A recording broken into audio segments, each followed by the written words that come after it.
वक्ष्ये प्रह्लादेनोदितं पुरा सर्वरक्षाकरं पुण्यं सर्वोपद्रवनाशनं स्वाहा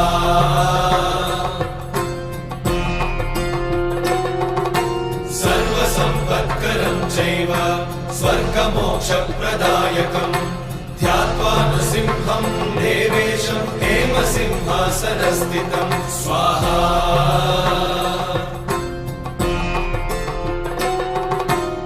निवृत्तास्यं त्रिनयनं शरदिन्दुसमप्रभं लक्ष्म्यालिङ्गितवामाङ्गं विभूतिनिरुपाश्रितं स्वाहा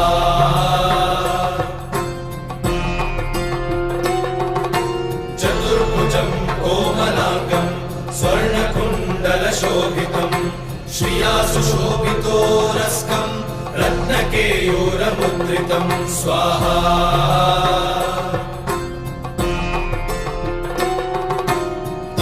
काञ्चनसङ्काशं पीतनिर्मलवाससम् इन्द्रादिसुरमौलिष्टस्फुरन्माणिक्यदीप्तिभिः स्वाहा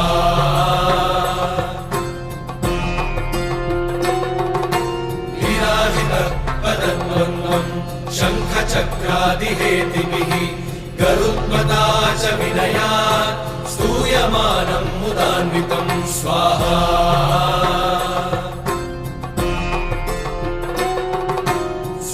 कमलसंवासं कृत्वा लुकवचं पठेत् नृसिंहो मे शिरः पातु लोकरक्षार्थसम्भवः स्वाहा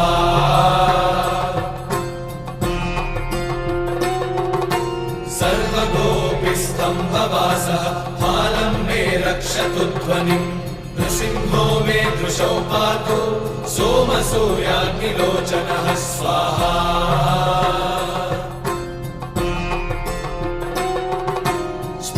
मे पातु नृहरिः मुनिवर्यस्तुतिप्रियः नासं मे सिंहनासस्तु मुखं लक्ष्मीमुखप्रियः स्वाहा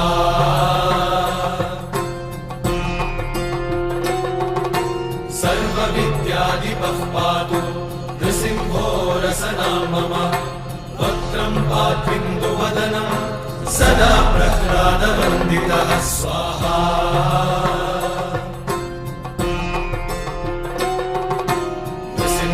पातु मे कण्ठं स्कन्धौ भूधरान्तकृत् दिव्यास्त्रशोभितभुजो नृसिंहः पातु मे भुजौ स्वाहा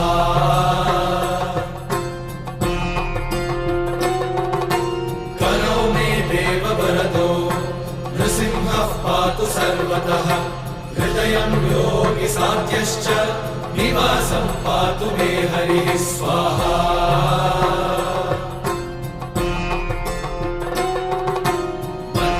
पातु हिरण्याक्ष वक्षः कुक्षिविदारणः नाभिं मे पातु बृहरिः स्वनाभिब्रह्मसंस्तुतः स्वाहा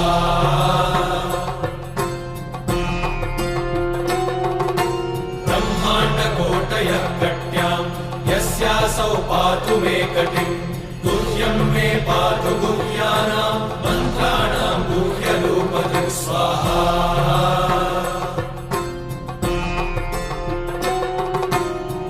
मनोभवः पातु जानुनीनररूपधृक् जङ्घे पातु धराभारहर्ता योऽसौर्यकेसरी स्वाहा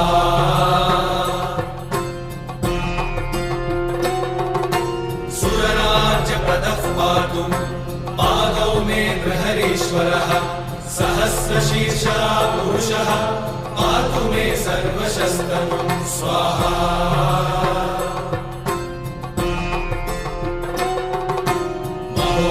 पूर्वतः पातु महावीराग्रजोभितः महाविष्णुर्दक्षिणे तु महाज्वालस्तु नैऋतौ स्वाहा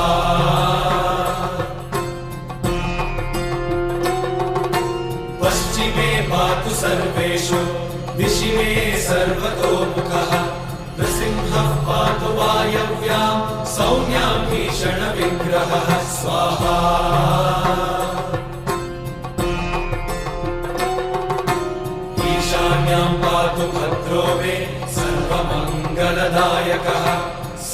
संहारभयतः पातु मृत्योर्मृत्युर्मृगेसरी स्वाहा।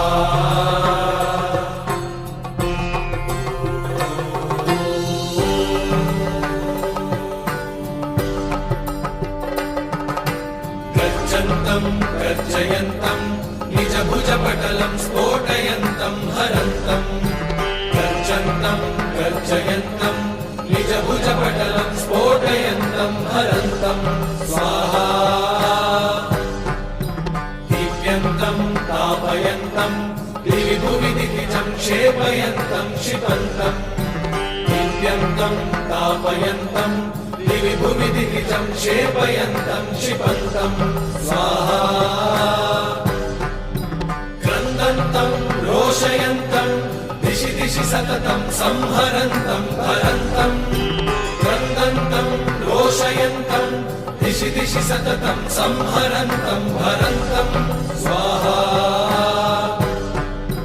वीक्षन्तम् घूर्णयन्तम् करनिकरशतैर्दिव्यसिंहम् नमामि।